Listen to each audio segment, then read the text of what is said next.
We begin this morning in Malaysia because anger is boiling over this morning as the hunt for Flight 370 enters its 12th day. Families of the 239 people missing burst into an auditorium in Kuala Lumpur that was about to be used for a press briefing. Seth Doane is at the hotel where the dramatic scene unfolded. Seth, good morning. Good morning to you, Nori. Yes, these press briefings have become almost routine, a kind of predictable back and forth between the authorities and journalists who are trying to get answers from those authorities. But today, as cameras were getting set up and journalists taking their places, it was anything but normal. A Chinese woman, apparently the relative of a passenger, was dragged by security, kicking and screaming from the press briefing room today. Just before, along with other relatives, they'd held up a banner that accused the Malaysian government of withholding information. The acting transport minister addressed the chaos at the briefing. One of our main priorities is also how to manage emotions and how to appease the families.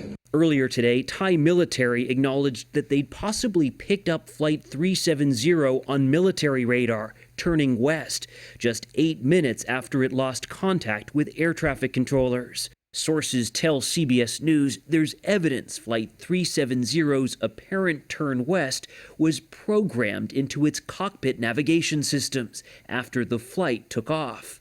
It's still unclear why it was done or who was at the controls. Today, Malaysian authorities said data had been deleted back in February from the flight simulator confiscated during the search of the pilot's house. Some data has been deleted from the simulator, and forensic work to retrieve this data is ongoing. But sources tell CBS News that an initial review of the pilot and co-pilot's seized personal computers and emails revealed no evidence of any hijacking plans or plot. The pace of the investigation is prompting criticism even from within. Siva Rasa is a member of parliament here. The plane appeared as a blip on our military radar a few hours after it disappeared. And there's no real explanation as to what our response was or lack of response was and why.